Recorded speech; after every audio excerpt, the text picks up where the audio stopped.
인공지능은 삶과 죽음에 대해 어떻게 말할까요? 인간의 삶이 유한하다는 인식은 인간의 삶 전반에 영향을 미칩니다. 삶의 유한성을 인식하고 인간의 노화와 죽음에 대해 인식하는 것은 인간의 문명에 많은 영향을 줍니다.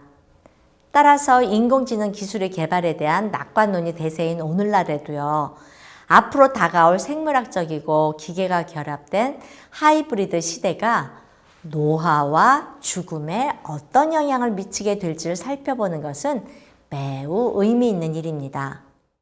2015년 구글에서 개발한 대화형 인공지능인 챗봇이 인간도 대답하기 어려워하는 도덕성, 철학, 삶의 의미에 대한 흥미로운 답변을 제시했던 적이 있습니다. 오늘날의 인공지능이 주로 채택하고 있는 뉴럴 네트워크 알고리즘은 과거의 특정 키워드에 어떻게 답할지를 알려주던 알고리즘과는 크게 다르죠. 빅데이터에 기초하여 학습을 하고 이에 따라 특정 단어에 대한 적절한 응답 범위를 정하는데요. 그리고 동일한 대화에서도 이전에 말한 내용을 기억할 수 있는 구조를 가지므로 질문에 그에 맞는 최적의 응답을 하게 됩니다. 구글 연구원인 비날과 렌은 자신들이 개발한 대화형 인공지능 챗봇으로 하여금 6,200만 개의 문장이 들어있는 영화에 나오는 대사로 된 말뭉치에 포함된 문장을 학습시켰습니다. 그 뒤에 이 챗봇에게 도덕적이고 철학적인 아래와 같은 질문을 던져보았습니다. 사람이 묻습니다. 삶의 목적은 무엇인가? 챗봇이 대답합니다. 더 큰 선에 봉사하기 위하여. 그 답이 철학적이죠? 사람이 묻습니다. 살아야 할 이유는 무엇인가? 챗봇이 답합니다. 영원히 살기 위하여. 와우, 사람들의 영생에 대한 소망을 간파한 것 같습니다. 다시 사람이 묻습니다.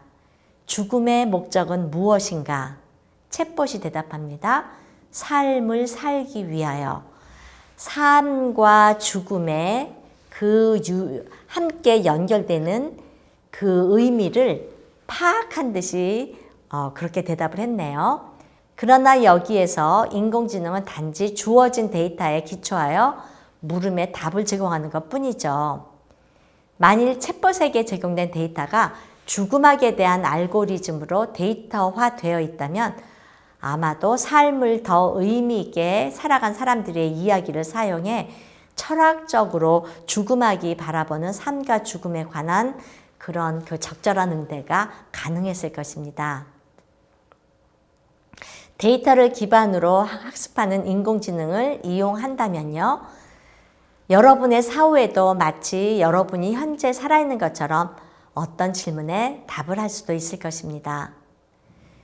사나톨로지의 영역이 인공지능과 결합된다면 죽을 수 있는 권리의 영역이 디지털 영역으로 확장될 수 있기 때문에 이에 대한 사회적, 윤리적, 철학적 논의가 필요하게 됩니다. 인공지능 기반 챗봇을 통하여 죽은 자가 살아있는 것처럼 말하게 되고 상호작용하는 것이 가능해졌기 때문이죠. 우리가 익숙하게 알고 있는 아마존의 알렉사 인공지능 스피커나 애플의 시리를 이용하면 자기 자신이 남긴 디지털 정보를 바탕으로 자신의 다른 형태의 디지털 버전인 챗봇을 만들 수 있게 됩니다.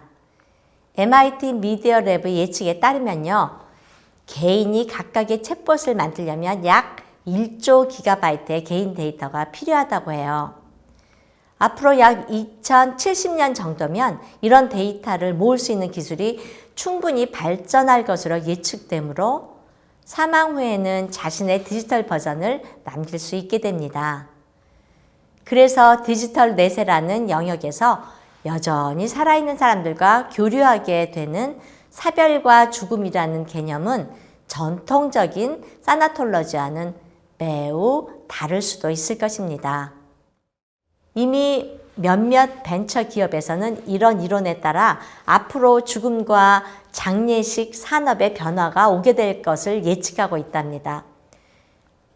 당신이 죽은 후에 디지털 아바타의 형태로 다시 살아나 페이스북이나 카톡과 같은 SNS를 통해서 대화에 참여하거나 지난날의 추억을 바탕으로 가상 공간에서 살아있는 것처럼 활동할 날이 머지않아 보입니다.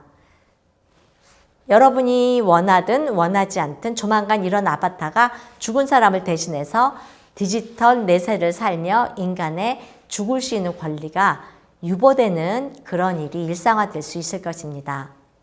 죽음이 환상이 되는 시대에 당신은 어떤 대비를 하시겠습니까? 여기에서 이제 생의 마지막을 알아내는 인공지능에 대해서 같이 알아보시죠. 만약 당신의 생의 마지막 일주일을 알 수 있다면 당신에게 그건 도움이 될까요? 생의 마지막을 돌보는 호스피스들이 갖는 어려움은 자신들이 돌보는 환자와 마지막까지 있어주기를 희망합니다만 실제로는 그 시기가 언제가 될지를 모른다는 것입니다. 가족들도 마찬가지죠. 임종 시점이 가까워오고 있다는 것을 알 수 있다면 멀리 있는 자녀들을 미리 불러서 임종을 지키게 할 수도 있겠죠. 또 이와 달리 아직 임종 시점이 아니지만 환자가 보이는 증상들에 서둘러 가족이나 친지들의 만남을 주선할 수도 있을 것입니다.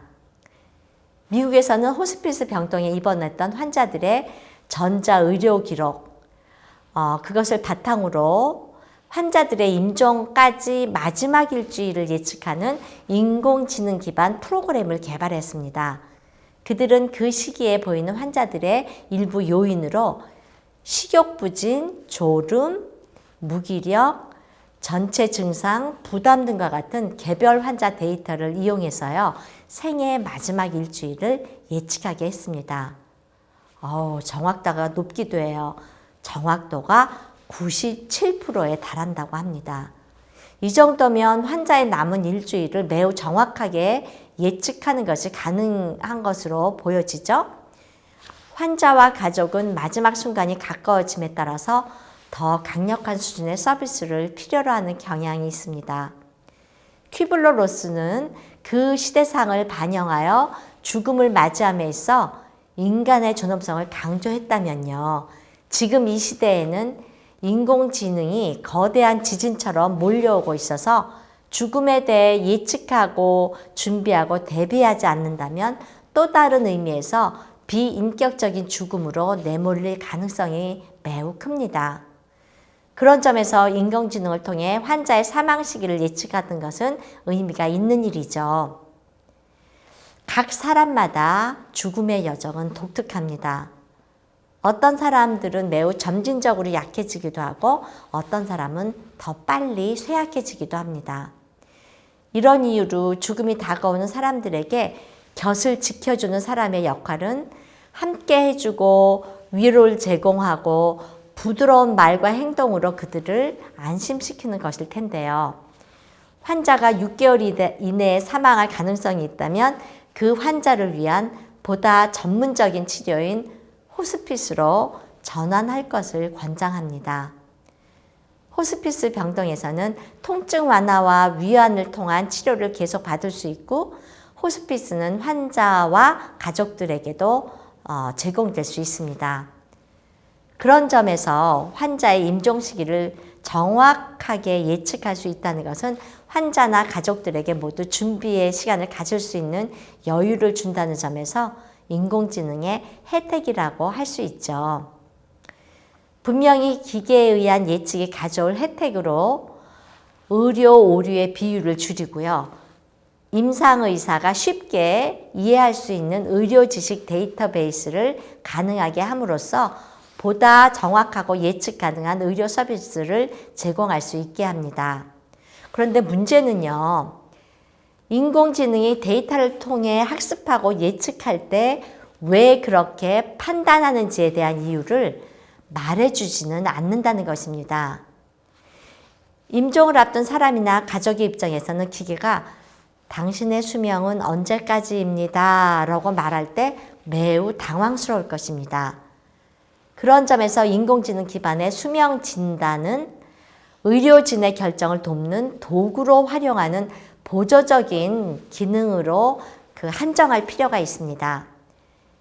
인간적으로 의료진에게 임종 시점을 듣는 것과 단지 사실만 건조한 방식으로 인공지능인 기계로부터 듣는 것, 그런 임종 시점의 차이와 시기는 매우 다르고 그 느낌도 다를 것이기 때문입니다.